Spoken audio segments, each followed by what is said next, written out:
Delayed justice is denied justice అనేది ఒక proverb ఉన్నది. అంటే ఆలస్యమైన న్యాయము కానట్టే. కానీ ఇక్కడ న్యాయం జరగంది ఎవరికి అని అంటే ప్రజలక, ప్రభుత్వానిక, వ్యక్తులక అన్నది ప్రశ్నగా మారింది. ఎందుకు అంటే ఈరోజు ఒక ప్రధానమైన అంశం ఉన్నది. జగన్కు బెయిల్ 12 ఏళ్ళు. జగన్ బెయిల్ మీద ఎన్నేళ్ల నుంచి ఉంటున్నారు అని అంటే 12 ఏళ్ల నుంచి బెయిల్ మీద జగన్ ఉంటున్నారు. జగన్ 16 నెలలు కోర్టు జీవితం అనుభవించాడు. 16 నెలల తర్వాత పాదయాత్ర చేశాడు. ఆ తర్వాత బ్రహ్మాండమైన మెజారిటీ తోటి ముఖ్యమంత్రిగా పదవి చేశాడు. ఆ ముఖ్యమంత్రి పదవి అయిపోయిన తర్వాత ఇప్పుడు ప్రతిపక్ష హోదాలో ఉన్నాడు. నాకు ప్రధాన ప్రతిపక్ష హోదా ఇస్తేనే అసెంబ్లీకి వస్తాను అంటున్నారు. మరి ఇంత జగన్ చెప్తున్నారు. అసలు ఈయన జైలు జీవితం ఏంది, ఈయన బెయిల్ జీవితం ఏంది? ఈ జైలు జీవితం, బెయిల్ జీవితాన్ని ఒక్కసారి మనం చూద్దాము. జగన్ 2012 మే 27న సిబిఐ అరెస్ట్ చేసింది. కరెక్ట్. ఇది 2025 13 ఏళ్ల కింద ఈయనని సిబిఐ అరెస్ట్ చేసింది. మే, జూన్, జూలై 13 దాదాపుగా 13.5 ఏళ్ల కింద జగన్ని సిబిఐ అరెస్ట్ చేసింది. అక్రమ ఆస్తులు, అనేక అవకతవకలు, షెల్ కంపెనీలు, ఇట్లాంటి భూ లావాదేవీలు, ఒక్కటి కాదు రకరకాలు. అవి చూద్దాం. 2013 సెప్టెంబర్ 23న సిబిఐ బెయిల్ ఇచ్చింది. ఎన్ని నెలలకు? 16 నెలలకు. ఇక్కడ మనం చూడొచ్చు 2013 సెప్టెంబర్ బెయిల్ ఇచ్చింది. సో మొత్తానికి 16 నెలలు జైలు జీవితం అనుభవించి 16 నెలల తర్వాత బయటకు వచ్చారు. ఎట్లా వచ్చారు?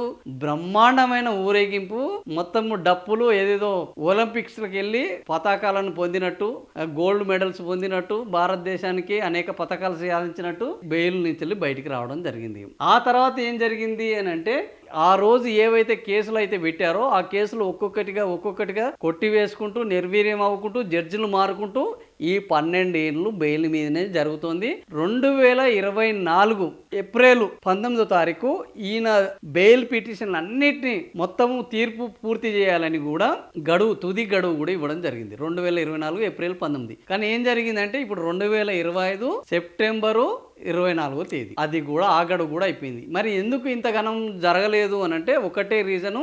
47 మంది జడ్జీలు మొన్న ఈ ఏప్రిల్ గడువుకు ముందుకే మొత్తం మూకుమ్మడిగా బదిలీలు అయ్యారు. ఆ బదిలీలు కావడంతో పాటు ఈ కేసు ఎంత పెద్ద కేసు అయ్యా అంటే 13,000 పేజీలతోటి తయారైంది. జగన్ యొక్క కేసు ఒకటి కాదు, రెండు కాదు, 13,000 పేజీలతోటి ఈ కేసు ఉన్నది. ఆ 13,000 పేజీలను ఈరోజు ఆ జడ్జీలు మొత్తము పరిశీలించాలి. పరిశీలించిన తర్వాత వీళ్ళకు నిర్ణయాలు ఇవ్వాలి. అందులో వ్యాన్ పిక్ ఒక కేసు ఉండే, ఆ వ్యాన్ పిక్ కేసు సుప్రీంకోర్టుకు పోయింది. ఆ సుప్రీంకోర్టు నుంచి హైకోర్టుకు పోయింది. హైకోర్టు ఓవరాల్ గా ఈ కేసు ఏం లేదని దాన్ని కొట్టేసింది. ఆ తర్వాత దాల్మియా సిమెంట్స్ కేసు, ఈ దాల్మియా సిమెంట్స్ కేసు కూడా ఇప్పుడు ఏమైంది, మొత్తం అంతా తిరిగి దాల్మియా సిమెంట్స్ మనకు తెలిసిందే ఈ రోజు ఎంత పెద్ద సిమెంట్ కంపెనీ అనేది. అందులో కూడా ఈయన పాత్ర గురించి సిబిఐ రిపోర్ట్ లో ఉన్నది. ఆ సిబిఐ ఇప్పుడు హైకోర్టులో ఇది పెండింగ్ లో ఉన్నది. ఆ తర్వాత సండూర్ పవర్ కంపెనీ గురించి తెలుసు.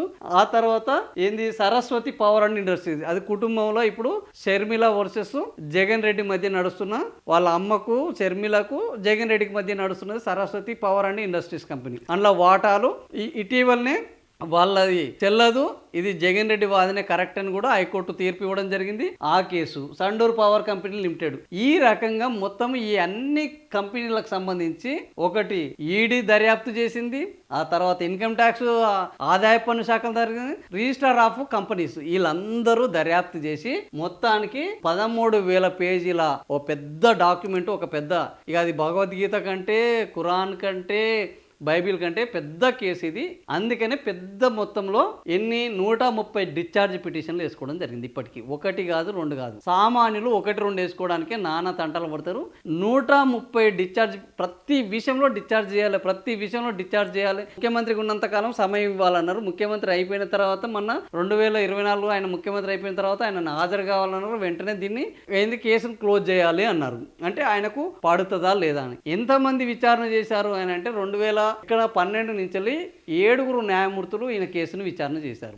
జగన్ కేసును 7 న్యాయమూర్తులు విచారణ చేశారు. ఇప్పుడు 8వ న్యాయమూర్తి రఘురామ్ గారు విచారణ చేస్తున్నారు ఈ కేసుని. సో ఇప్పుడు 8వ న్యాయమూర్తి అయినా చేస్తారా లేదా, ఇప్పుడు ఇంకా ఎన్నేళ్ళు ఈ వ్యవహారం కొనసాగుతున్నది అనేది ఇప్పుడు ఈ తుది గడువు కూడా ముగిసిపోయినది. సో ఇప్పుడు జగన్ బెయిల్ ఎప్పుడు ముగిసిపోతుంది, జగన్ జైలు జీవితం మళ్ళీ అనుభవిస్తాడా?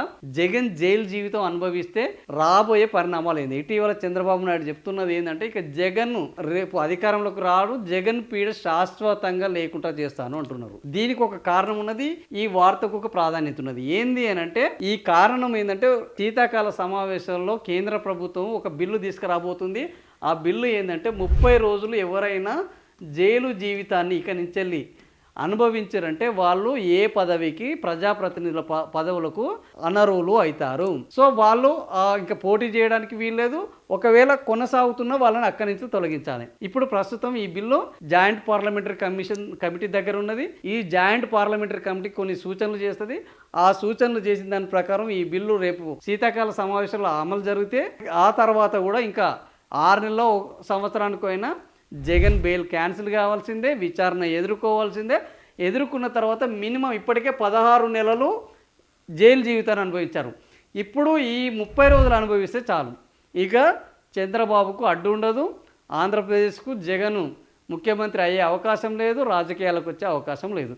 ఇప్పుడు ఇది ప్రధానమైన చర్చ. అందుకని ఇప్పుడు జగన్ బెయిల్ అనేది ఏం జరగబోతుంది, జగన్ జైలు జీవితం ఎన్ని రోజులు ఉండబోతోంది, జగన్ న్యాయ పోరాటం తుది తీర్పు ఏం రాబోతున్నది, ఇది ఖచ్చితంగా ఆంధ్రప్రదేశ్ జనాలకు, తెలుగు ప్రజలకు, అదేవిధంగా న్యాయస్థానాలలో కేసుల గురించి స్టడీ చేస్తున్న న్యాయమూర్తులకు, న్యాయవాదులకు, వీళ్ళందరికీ కూడా ఇది బెస్ట్ కేస్ స్టడీగా మారబోతుంది. మరి ఈ కేస్ స్టడీలో ఫలితాలు ఏ విధంగా ఉంటాయి, పర్యవసనాలు ఏ విధంగా ఉంటుంది, న్యాయము ఎవరి వైపు ఉన్నది, జగన్ వైపు ఉన్నదా న్యాయము, జగన్కు వ్యతిరేకంగా ఉన్నదా, ఇవన్నీ త్వరలో తేలబోతున్నాయి.